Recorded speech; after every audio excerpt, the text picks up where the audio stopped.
আমাদের জীবনের সব দুঃখের মূল কারণ কি জানেন? হতাশা।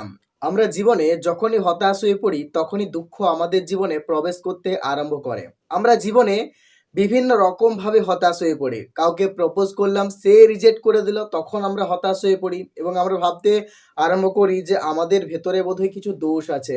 তাই সে আমাকে রিজেক্ট করে দিল। আর তখন থেকে আমরা মন খারাপ করে নিজেদেরকে বদলাবার জন্য সিদ্ধান্ত নিতে থাকি। আবার কেউ তো সেই দুঃখটাকে সহ্য করতে না পেরে ডিপ্রেশনের মধ্যে চলে যায়। আমরা সফলতার জন্য কাজ করছি, কিন্তু নির্দিষ্ট সময়ে সফলতাকে অর্জন করতে পারছি না। তখন আমাদের মনে হতাশা আসে।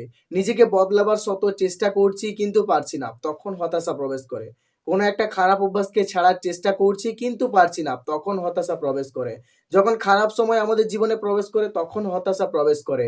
আমাদের জীবন থেকে যখন কোনো একটা জিনিস হারিয়ে যায় তখন আমাদের জীবনে হতাশা প্রবেশ করে। আর তখন আমরা ভাবতে থাকি যে আমরা বোধহয় কিছুই করতে পারবো না। আমাদের হাতে বোধহয় কোনো কিছু করার ক্ষমতা নেই। আর যখন হতাশা থাকে তখন একটা মানুষ তার জীবনে বেঁচে থাকার মোটিভেশনটাই খুঁজে পায় না। আর একটা ব্যক্তি যখন হতাশার মধ্যে পড়ে থাকে তখন সে জীবনে কিছুই করতে পারে না। না ভালো লাগে তার কোনো কিছু জিনিসই, এবং জীবনে বেঁচে থাকার ইচ্ছেটাও তার থাকে না। তখন সেই মুহূর্তগুলো তাকে যন্ত্রণা দেয় যে এই মুহূর্তে তোর বেঁচে থেকে লাভ নেই। কি করবি তুই বেঁচে? কারণ তুই তো হতাশার মধ্যে আছিস।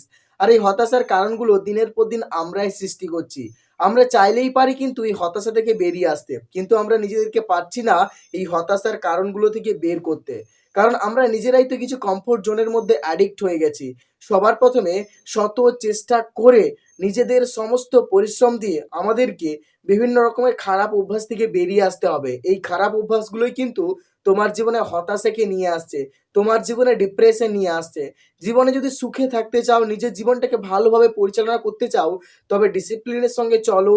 জীবনের হতাশাগুলোকে বাদ দেওয়ার জন্য ভালো অভ্যাসের সাথে নিজেকে জুড়ে নাও। প্রথম দিকে তোমার অসুবিধা হবে, কিন্তু একটা সময় যদি তুমি চেষ্টা করতে থাকো তবে অবশ্যই একদিন হতাশা থেকে বেরিয়ে এসে আশার আলো জীবনে দেখতে পারবে।